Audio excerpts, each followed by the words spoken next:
Olá, está começando o Boletim de Notícias. Eu sou Marília Cheste e te faço companhia a partir de agora.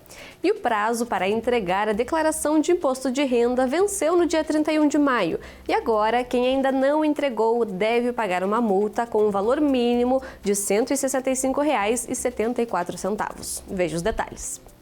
De acordo com a Receita Federal, até às 23 horas e 59 minutos do dia 31 de maio, foram entregues 41.151.515 declarações do imposto de renda. Desse total, cerca de 60% tem valores a restituir e um pouco mais de 19,83% tem valores a pagar. Mas aquelas pessoas que perderam esse prazo já podem fazer a entrega da sua declaração em atraso. Mas existe uma consequência para isso, que no caso é o pagamento de uma multa. Multa que tem o valor mínimo de R$ 165,74, mas que pode chegar aí, pode atingir até 20% do imposto devido. Nesse momento, então, a recomendação da Receita Federal é de que o contribuinte regularize a sua situação o quanto antes. Lembrando que o formato para a entrega da declaração em atraso é o mesmo do formato anterior, não muda. Portanto, então, ela pode ser feita, pode ser entregue por meio do programa gerador da Receita Federal, também por meio do aplicativo Meu Imposto de Renda, que pode ser baixado no celular, e ainda pelo ECAC, que é o Centro Virtual de Atendimento ao Contribuinte. É importante a gente destacar que essa multa, ela é inegociável, ou seja, perdeu o prazo, entregou em atraso, já vai pagar essa multa. O valor pode variar de 1% a até 20% do valor do imposto devido, mas o contribuinte terá um prazo aí de 30 dias para fazer o pagamento. E aí aquelas pessoas que entregaram a declaração dentro do prazo já começam a se programar aí então para o pagamento da restituição. Lembrando que o primeiro lote já começou ontem, dia 31, e existem as prioridades: pessoas com mais de 60 anos, prioridade especial para quem tem mais de 80, também para pessoas com deficiência, aquelas pessoas também que têm como maior fonte pagadora o magistério, e aqueles que optaram pela restituição, por receber a sua restituição por meio do Pix. Volto com você. Na penitenciária de Guarapuava, no Paraná, acredita-se em segundas chances. Mais da metade dos 500 presos trabalham em algum setor dentro da prisão. E para ajudar a levar a mensagem de esperança, a obra Evangelizar realizou uma ação social que entregou livros do padre Reginaldo Manzotti aos detentos. Veja os detalhes. Seja bem-vindo à Penitenciária Industrial de Guarapuava. Evangelizar é preciso. Por isso, a presença do setor de responsabilidade social da obra numa penitenciária. A Industrial de Guarapuava é diferente daquelas que costumamos ver na televisão. Aqui, metade dos 500 condenados trabalha em alguma linha de produção. Esta, a maior, é a de fabricação de botas. Mas tem também a de produtos de higiene e beleza e um setor de artesanato. Para cada dia de trabalho, um a menos de prisão. E quem aproveita a oportunidade sairá daqui com uma profissão. E quem não teve a oportunidade de frequentar uma escola pode estudar dentro da penitenciária. Tem professores, material escolar e agora reforço no acervo da biblioteca. Edições da Bíblia e de livros escritos pelo padre Reginaldo Manzotti foram entregues nessa visita acompanhada pelo padre da cidade. Cada vez que nós realizamos a visita para alguém que está encarcerado, é o próprio Jesus que nós estamos visitando. Então é um convite de Jesus que, ao estarmos visitando uma pessoa dessas, nós estamos visitando o próprio Cristo. Arrependimento sincero existe? Sim, de acordo com os números da Penitenciária Industrial de Guarapuava. Aqui tem os menores índices de reincidência de crime do país. De cada 100 presos, apenas 6 voltam a cometer algum tipo de crime outra vez. A partir do momento que esse cidadão ele é visto de novo como um cidadão, ele é trazido para o meio de novo da sociedade, agora, muitas vezes, no presídio industrial, com uma profissão, ele tem algo a oferecer para aquela sociedade da onde ele saiu. O trabalho, além de ensinar uma nova profissão, ele ajuda as famílias lá fora. O modelo prisional de Guarapuava segue um princípio previsto na legislação.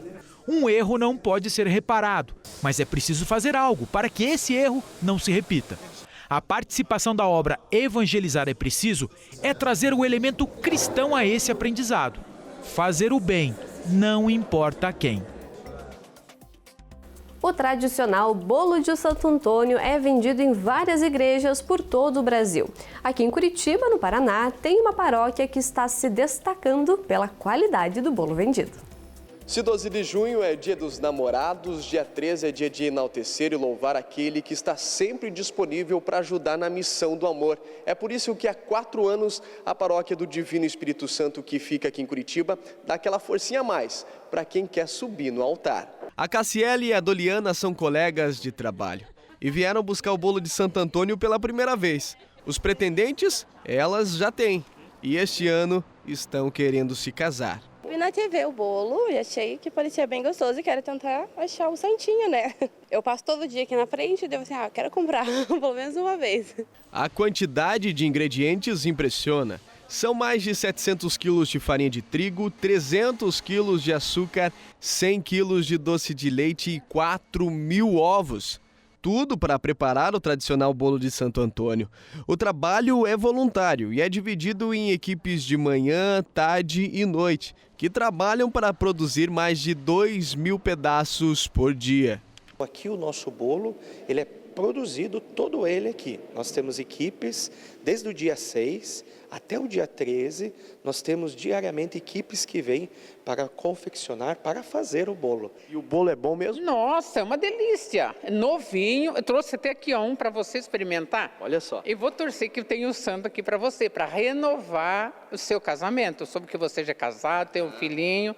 Então isso aqui é a renovação e consolidação sempre mais. Então vamos lá, vamos provar. Vamos ver se eu tenho sorte de encontrar o Santo Antônio aqui, né? Vamos lá.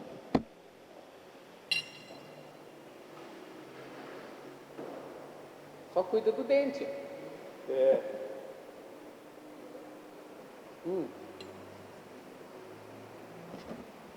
O bolo. Já, Lucas? A massa é muito boa, muito fofinha, fresquinha. E eu tive a sorte de encontrar o Santo Antônio aqui. A Mari também é voluntária e é responsável pela venda dos bolos. E o cuidado, segundo ela, faz toda a diferença. Aqui nós fazemos uma produção diária, né? O bolo é super fofinho, é um bolo saboroso, né?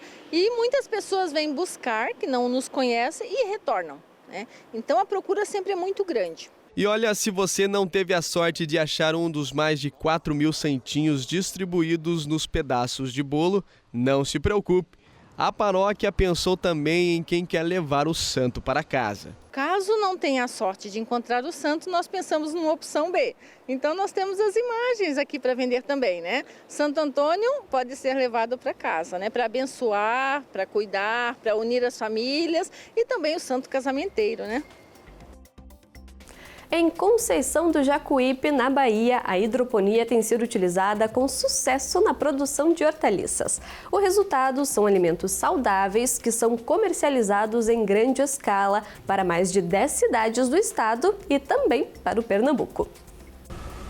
Há quase 30 anos atuando na região, esta produtora de hortaliças de Conceição do Jacuípe resolveu introduzir mais um formato de cultivo na rotina de produção da empresa.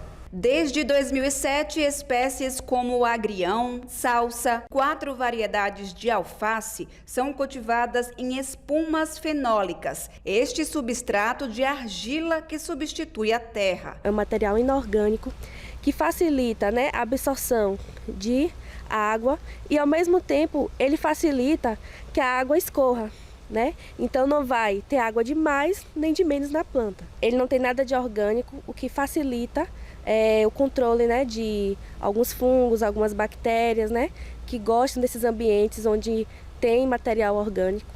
O método hidropônico é o intermediário entre o convencional e o orgânico. Os defensivos utilizados são biológicos e não químicos, o que possibilita menor tempo de produção e maior durabilidade para o consumidor final. Na modalidade hidropônica, a água é a principal fonte de nutriente das plantas. Nesta fase aqui, que é a fase do berçário, o contato com a água precisa ser intercalado. São 15 minutos assim, em contato direto com a água, seguidos de 15 minutos descansando. Isso o dia todo, durante 10 dias, que é a fase de crescimento da planta. E a água utilizada é reaproveitada. Ela volta para um reservatório para depois continuar regando as plantinhas. Na hidroponia, a gente consegue ter uma produção mais estável comparado a outras cultivares no solo,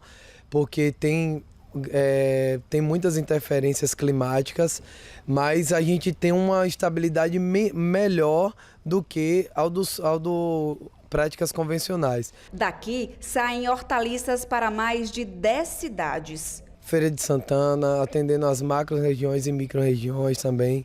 Salvador, região metropolitana.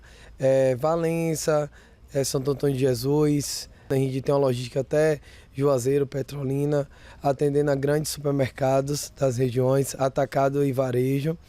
E a procura é grande.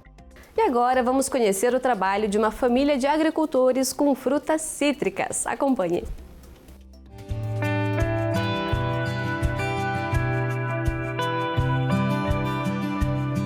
O trabalho no campo faz parte da história da família Santander.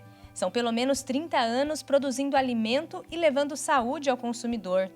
Em 2 propriedades que ficam no município de Nova Esperança, na região noroeste do Paraná, eles têm uma produção diversificada. Só de abacaxi são 25 mil pés que já estão começando a produzir. Também tem tomate em cultivo protegido, mandioca destinada à indústria e um belo parreiral de uva. Mas o carro-chefe mesmo é a produção de citros. A gente tem a laranja folha murcha, tem a pera rio, pera cravo, tem laranja lima, tem poncã, tem mexerica, tem limão, tem um pouquinho de tudo. Ao todo, são 9 mil pés de frutas cítricas que são vendidas em feiras em Maringá e em Nova Esperança.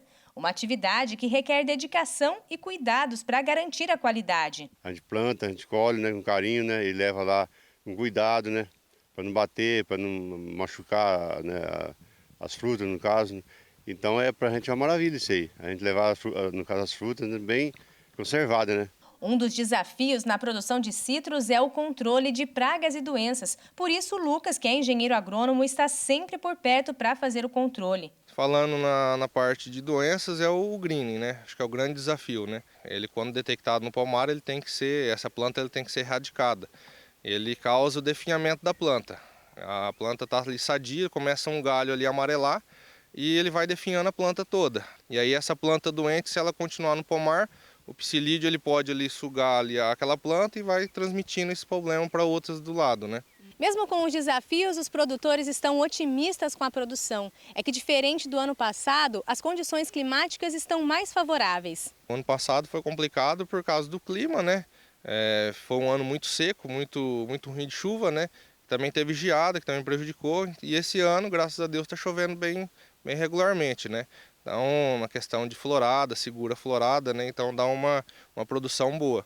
Então, esse ano a gente está bem otimista. Com o clima ajudando e os produtores trabalhando com empenho, a diversificação em pequenas propriedades se mostra cada vez mais uma alternativa viável na agricultura familiar.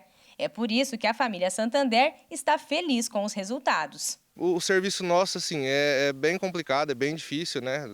Principalmente do meu pai e da minha mãe, que está todo dia aqui no sítio, mas sempre é feito com muito carinho para poder levar um alimento lá de boa qualidade para os consumidores. A gente tem que estar sempre ali em cima olhando, né, cuidando com amor, com carinho, porque a planta tem que ser assim. Se não tiver carinho com ela também não funciona, tem que cuidar bem cuidado, né?